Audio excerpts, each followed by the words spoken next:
2 Chronicles chapters 21 through 23. When Jehoshaphat died, he was buried with his ancestors in the city of David. Then his son Jehoram became the next king. Jehoram's brothers, the other sons of Jehoshaphat, were Azariah, Jehiel, Zechariah, Azariahu, Michael, and Shephatiah. All these were the sons of Jehoshaphat, king of Judah. Their father had given each of them valuable gifts of silver, gold, and costly items, and also some of Judah's fortified towns. However, he designated Jehoram as the next king because he was the oldest. But when Jehoram had become solidly established as king, he killed all his brothers and some of the other leaders of Judah. Jehoram was 32 years old when he became king, and he reigned in Jerusalem 8 years. But Jehoram followed the example of the kings of Israel and was as wicked as King Ahab, for he had married one of Ahab's daughters. So Jehoram did what was evil in the Lord's sight. But the Lord did not want to destroy David's dynasty, for he had made a covenant with David and promised that his descendants would continue to rule, shining like a lamp forever. During Jehoram's reign, the Edomites revolted against Judah and crowned their own king. So Jehoram went out with his full army and all his chariots. The Edomites surrounded him and his chariot commanders, but he went out at night and attacked them under cover of darkness. Even so, Edom has been independent from Judah to this day. The town of Libnah also revolted about that same time. All this happened because Jehoram had abandoned the Lord, the God of his ancestors. He had built pagan shrines in the hill country of Judah and had led the people of Jerusalem and Judah to give themselves to pagan gods and to go astray. Then Elijah the prophet wrote Jehoram this letter. "This is what the Lord, the God of your ancestor David, says. You have not followed the good example of your father Jehoshaphat or your grandfather King Asa of Judah. Instead, you have been as evil as the kings of Israel. You have led the people of Jerusalem and Judah to worship idols, just as King Ahab did in Israel. And you have even killed your own brothers, men who were better than you. So now the Lord is about to strike you, your people, your children, your wives, and all that is yours with a heavy blow. You yourself will suffer with a severe intestinal disease that will get worse each day until your bowels come out." Ooh. Then the Lord stirred up the Philistines and the Arabs who lived near the Ethiopians to attack Jehoram. They marched against Judah, broke down its defenses, and carried away everything of value in the royal palace, including the king's sons and his wives. Only his youngest son, Ahaziah, was spared. After all this, the Lord struck Jehoram with an incurable intestinal disease. The disease grew worse and worse, and at the end of 2 years, it caused his bowels to come out, and he died in agony. His people did not build a great funeral fire to honor him, as they had done for his ancestors. Jehoram was 32 years old when he became king, and he reigned in Jerusalem 8 years. No one was sorry when he died. They buried him in the city of David, but not in the royal cemetery. Then the people of Jerusalem made Ahaziah, Jehoram's youngest son, their next king, since the marauding bands who came with the Arabs had killed all the older sons.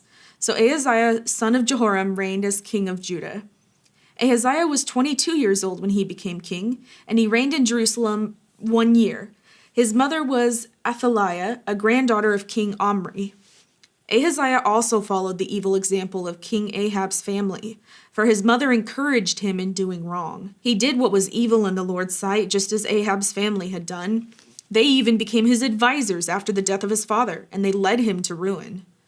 Following their evil advice, Ahaziah joined Joram, the son of King Ahab of Israel, in his war against King Hazael of Aram at Ramoth-Gilead. When the Arameans wounded Joram in the battle, he returned to Jezreel to recover from the wounds he had received at Ramoth. Because Joram was wounded, King Ahaziah of Judah went to Jezreel to visit him. But God had decided that this visit would be Ahaziah's downfall. While he was there, Ahaziah went out with Joram to meet Jehu, grandson of Nimshi, whom the Lord had appointed to destroy the dynasty of Ahab. While Jehu was executing judgment against the family of Ahab, he happened to meet some of Judah's officials and Ahaziah's relatives who were traveling with Ahaziah. So Jehu killed them all. Then Jehu's men searched for Ahaziah, and they found him hiding in the city of Samaria. They brought him to Jehu, who killed him. Ahaziah was given a decent burial because the people said, "He was the grandson of Jehoshaphat, a man who sought the Lord with all his heart." But none of the surviving members of Ahaziah's family was capable of ruling the kingdom. When Athaliah, the mother of King Ahaziah of Judah, learned that her son was dead, She began to destroy the rest of Judah's royal family. But Ahaziah's sister, Jehosheba, the daughter of King Jehoram, took Ahaziah's infant son Joash and stole him away from among the rest of the king's children, who were about to be killed. She put Joash and his nurse in a bedroom. In this way, Jehosheba, wife of Jehoiada the priest and sister of Ahaziah, hid the child so that Athaliah could not murder him. Joash remained hidden in the temple of God for 6 years while Athaliah ruled over the land. In the 7th year of Athaliah's reign, Jehoiada the priest decided to act. He summoned his courage and made a pact with 5 army commanders: Azariah, son of Jeroham, Ishmael, son of Jehohanan, Azariah, son of Obed, Maaseiah, son of Adaiah, and Elishaphat, son of Zikri. These men traveled secretly throughout Judah and summoned the Levites and clan leaders in all the towns to come to Jerusalem. They all gathered at the temple of God, where they made a solemn pact with Joash, the young king. Jehoiada said to them, "Here is the king's son. The time has come for him to reign. The Lord has promised that a descendant of David will be our king. This is what you must do. When you priests and Levites come on duty on the Sabbath, a third of you will serve as gatekeepers. Another third will go over to the royal palace, and the final third will be at the foundation gate. Everyone else should stay in the courtyards of the Lord's temple. Remember, only the priests and Levites on duty may enter the temple of the Lord, for they are set apart as holy. The rest of the people must obey the Lord's instructions and stay outside. You Levites, form a bodyguard around the king, and keep your weapons in hand. Kill anyone who tries to enter the temple. Stay with the king wherever he goes."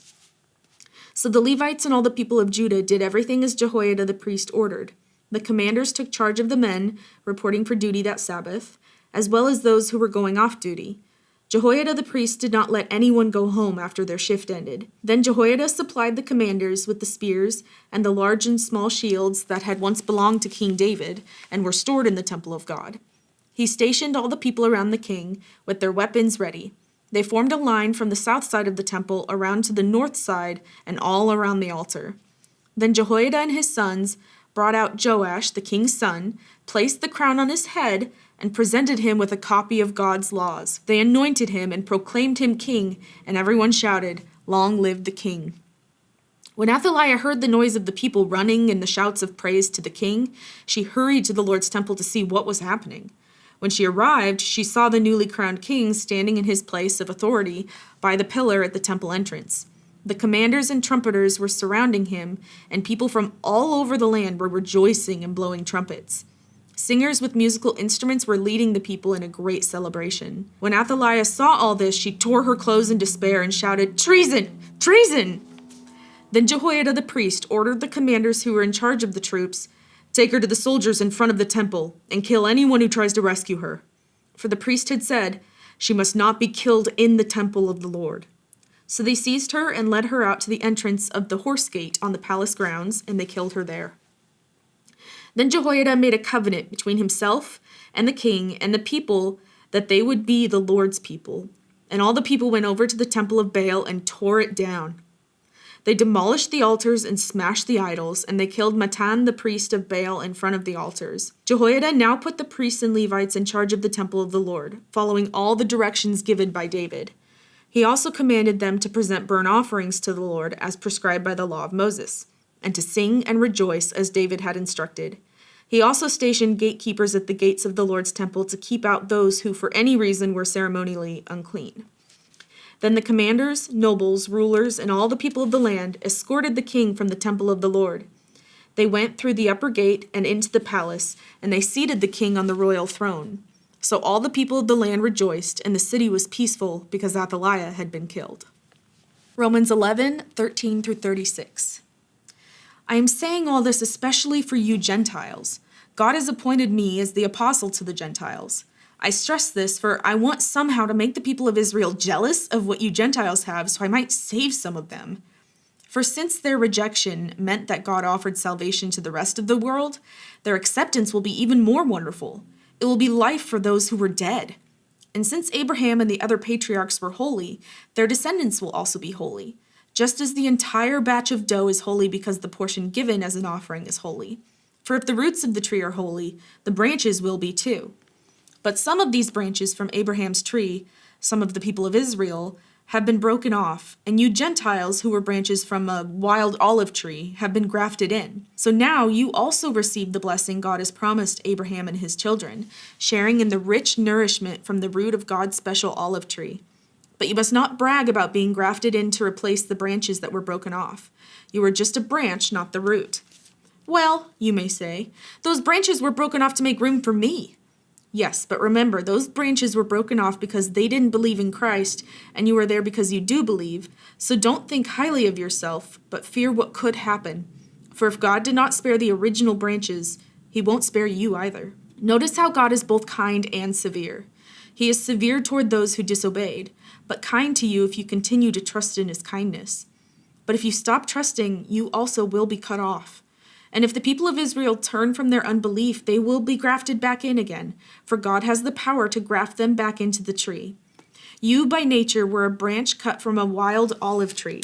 So if God was willing to do something contrary to nature by grafting you into his cultivated tree, he will be far more eager to graft the original branches back into the tree where they belong. I want you to understand this mystery, dear brothers and sisters, so that you will not feel proud about yourselves.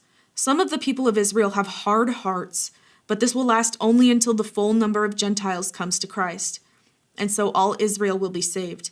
As the scriptures say, the one who rescues will come from Jerusalem, and he will turn Israel away from ungodliness.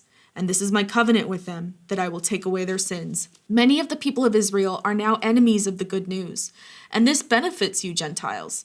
Yet they are still the people he loves because he chose their ancestors, Abraham, Isaac, and Jacob. For God's gifts and his call can never be withdrawn.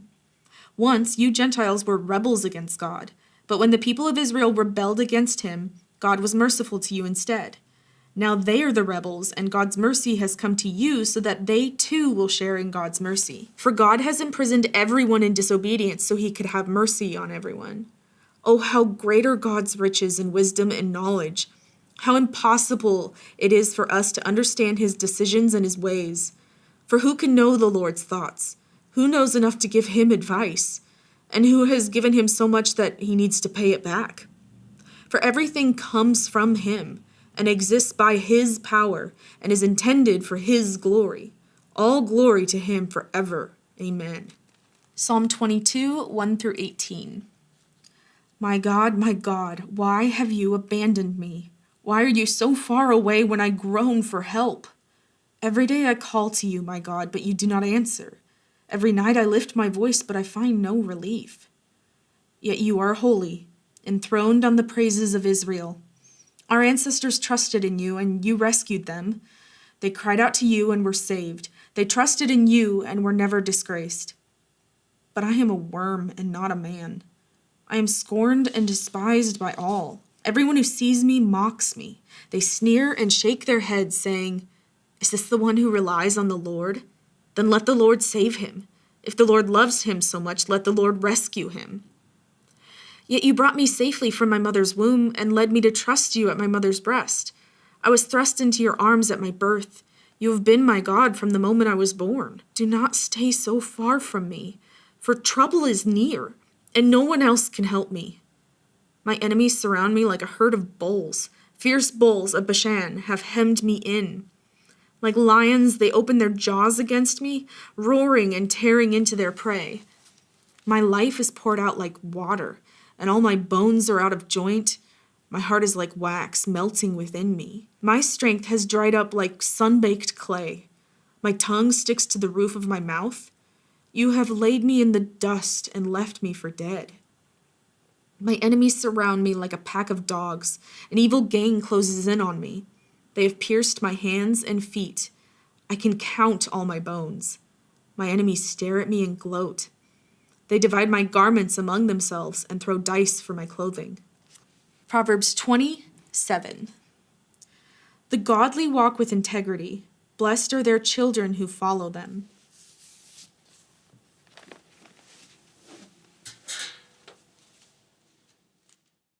I set up the cameras by myself today, so like tripods and everything. So it could be a big mess. Like this one's pointing down a lot, so I'm worried that I have it at the wrong angle. Oh, my glasses are so dirty all the time. Ha-hoo, ha-hoo. I have new glasses coming, and I'm excited because these are all crooked and bent, and they, like, if I'm like this, they go wee, because Gary has smacked me with his big paws too much. Arabian Nights,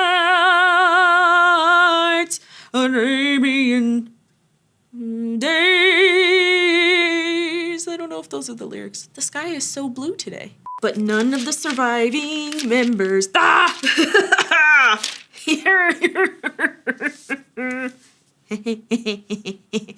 Josh loves when I do this laugh, I think. Maybe he's getting tired of it.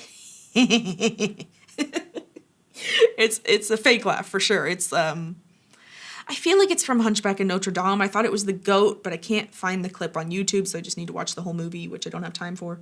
But somebody goes, it is really funny. I made the mistake of wearing shorts to the studio, because now every time I move my legs on this metal chair, I have to unstick my thighs from it, which is really confidence boosting.